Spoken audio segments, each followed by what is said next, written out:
Hello दोस्तों, स्वागत है आप सबके अपने YouTube channel ranker study centre में। तो दोस्तों, आप सबका 11th क्लास का मंथली एग्जाम यानी मासिक परीक्षा सितंबर मंथ वाला जो आप सबका चल रहा है ना, तो ये हमारे पास हिंदी का ओरिजिनल पेपर है। इस पेपर में जितना ऑब्जेक्टिव प्रश्न दिया गया है ना, सभी ऑब्जेक्टिव प्रश्न का आंसर बेहतरीन तरीका से आप सबको बता देते हैं। आप सब ऑब्जेक्टिव अपना मिला लीजिए। बहुत सारे स्टूडेंट मैसेज करके कह रहे थे कि भैया हिंदी का भी सोल्यूशन करा दीजिए ऑब्जेक्टिव प्रश्न वाला। आप सबको कहने पे हिंदी का भी ये पेपर आप सबके बीच ला दिए। आप सब अपना ऑब्जेक्टिव मिला लीजिए। देखिए, एक नंबर प्रश्न है कि जिन संज्ञाओं से एक ही प्रकार की वस्तुओं अथवा व्यक्तियों का बोध हो उन्हें कहते हैं, तो जतिवाचक संज्ञा कहते हैं, जो ऑप्शन नंबर इसका बी हो जाएगा। चलिए, दो नंबर प्रश्न है कि निम्नलिखित में से कौन अल्प विराम चिन्ह है। तो देखिए, अल्प विराम चिन्ह इस प्रकार से होता है, जो ऑप्शन नंबर इसका सी हो जाएगा। ठीक है, ये दो नंबर प्रश्न का आंसर ऑप्शन नंबर सी हो जाएगा। यहाँ पे तीन नंबर प्रश्न है कि ड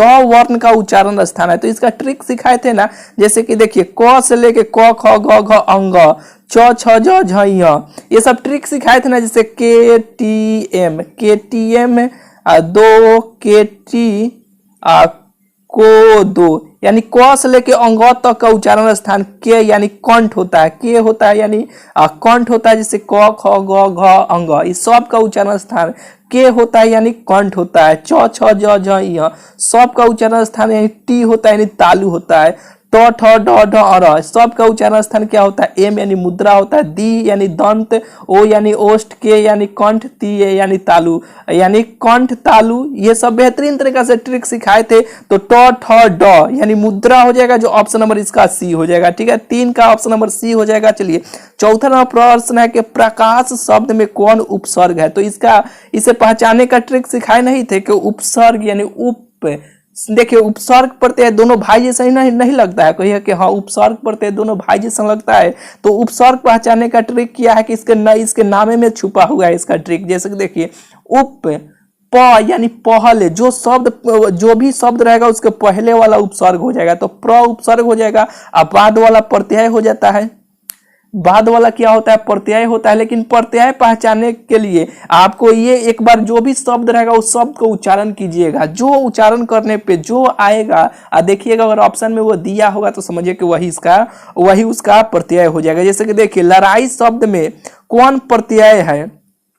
तो देखिए, ये नहीं कि बाद वाला ये प्रत्यय हो जाएगा, नहीं, इसको एक बार उच्चारण कीजिएगा। लड़ाई आई आ गया ना, तो ऑप्शन नंबर इसका डी हो जाएगा। चलिए, यहाँ पे ज्यादा आपको ज्यादा ये विस्तार से नहीं बताएंगे, जल्द आपको बता देते हैं, क्योंकि आप सब अपना आंसर मिला लीजिए खटाखट। यानी जब आप सबको पढ़ाएंगे ना उस घड़ी, अभी फिर से एक न्यू बैच लेकर आ रहे हैं। ठीक है, हिंदी व्याकरण का बेहतरीन तरीका से उसमें आपको हिंदी व्याकरण पढ़ाएंगे। इतना ट्रिक सिखा देंगे ना मेरे भाई, जो एक बात ध्यान रखिएगा, जो ट्रिक आपको सिखा देंगे ना कि यूट्यूब पे खोजते रह जाइएगा, उस प्रकार का ट्रिक आप सबको देखने को मिलबे नहीं करेगा। देखिए, यहाँ पे 6 नंबर प्रश्न है कि औस्त शब्द का विलोम शब्द है, तो उदय है। ठीक है, ऑप्शन नंबर इसका ए हो जाएगा। 7 नंबर प्रश्न है कि सरस्वती शब्द का अपर्यवाची शब्द है। ठीक है, तो शारदा है, ऑप्शन नंबर इसका बी हो जाएगा। चलिए, यहाँ पे 7 हो गया। 8वां नंबर प्रश्न देखिए, 8 नंबर प्रश्न है कि निम्नलिखित में से कौन शुद्ध शब्द है। तो संपत्ति है, ऑप्शन नंबर इसका सी हो जाएगा। पॉकेट गर्म होना मुहावरे का अर्थ है, तो खर्च करना ऑप्शन सी हो जाएगा। चलिए, यहाँ पे 10 नंबर प्रश्न है कि दाल रोटी शब्द में कौन समास है। तो द्वंद्व यानी दोनों प्रधान होता है, बीच में हाइफन का माइनस का चिन्ह लगा होता है। समास भी पहचानने का बेहतरीन ट्रिक आपको सिखाए थे। जो लंबे समय से जुड़े हैं वो सब चीज तो जान ही रहे होंगे। ठीक है, अभी नए हैं आप जुड़ सकते हैं। ठीक है, कई सारा ट्रिक आप सबको सीखने को मिलेगा। मनोरथ शब्द का संधि विच्छेद है, मन प्लस रथ हो जाएगा, जो ऑप्शन नंबर इसका सी हो जाएगा। 11 का आंसर ऑप्शन नंबर सी हो जाएगा। 12 नंबर प्रश्न देखिए, 12 नंबर प्रश्न है कि छात्र कमरे से बाहर गया, इस वाक्य में कौन कारक है। तो अपदान कारक है। ठीक है, अपादान हो जाएगा, जो ऑप्शन नंबर इसका डी हो जाएगा। 13 नंबर प्रश्न देखिए, 13 नंबर प्रश्न है कि अपमान शब्द का विशेषण है, अपमानित हो जाएगा, ऑप्शन नंबर इसका बी हो जाएगा। 13 का ऑप्शन बी हो जाएगा। 14 नंबर प्रश्न देखिए, 14 नंबर प्रश्न है कि विवाह शब्द किस लिंग का उदाहरण है। तो पुल्लिंग का है, ऑप्शन नंबर इसका ए हो जाएगा। 15 नंबर प्रश्न देखिए, 15 नंबर प्रश्न है कि जिसकी परीक्षा ली जा चुकी हो, इस वाक्य खंड के लिए एक शब्द है, तो ये परीक्षित हो जाएगा, ऑप्शन नंबर इसका सी हो जाएगा। चलिए, 16 नंबर प्रश्न है कि पाठ्य पुस्तक में प्रस्तुत विद्यापति के दोनों पद कहाँ से ली गई है।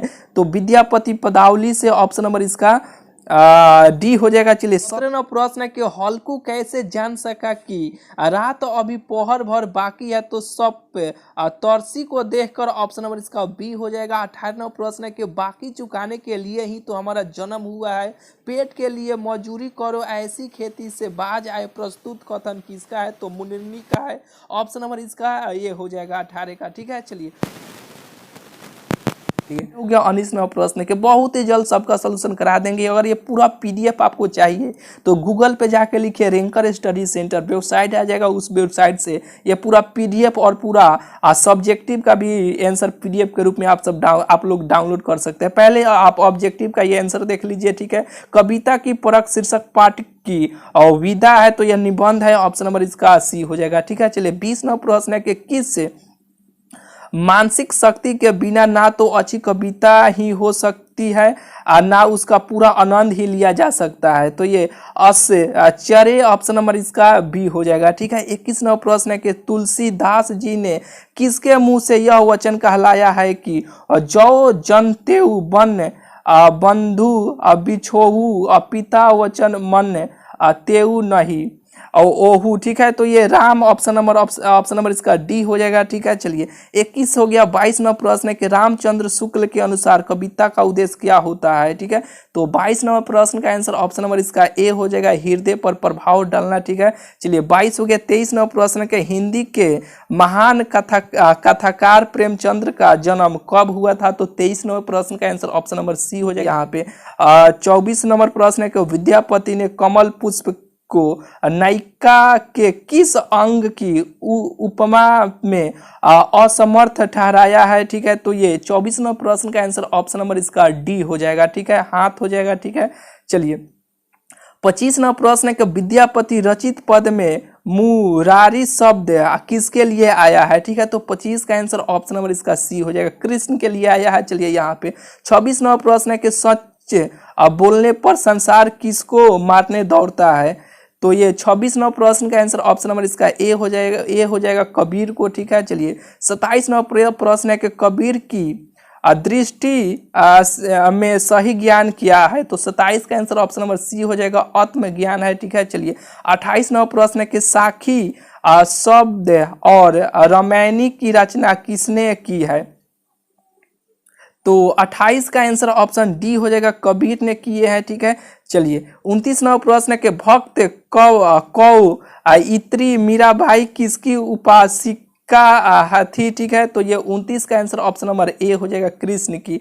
भक्त कौ इत्री मीराबाई की तुलना भारतीय साहित्य में तमिल की किस वैष्णव भक्त कौ इत्री से भी की जाती है, तो ये 30वां प्रश्न का आंसर ऑप्शन नंबर सी हो जाएगा, गोदा अंडाल से। ठीक है, ऑप्शन नंबर इसका डी हो जाएगा। ठीक है, यहाँ पे देखिए इस तरह 30 गो ऑब्जेक्टिव प्रश्न का आंसर बेहतरीन तरीका से आपको बता दिया। यहाँ से सब्जेक्टिव प्रश्न स्टार्ट होता है, ये सभी सब्जेक्टिव का आंसर आपको वेबसाइट पे हम डाल दिए हैं, जाकर आप सब रैंकर स्टडी सेंटर लिखिएगा, नहीं तो इस वीडियो के डिस्क्रिप्शन में लिंक आपको मिल जाएगा डायरेक्ट, ये पूरा पेपर और पूरा ये सब्जेक्टिव का आंसर आप सब लोग जाकर डाउनलोड कर सकते हैं। ठीक है, चलिए मिलते हैं फिर आप सबसे अगले वीडियो में।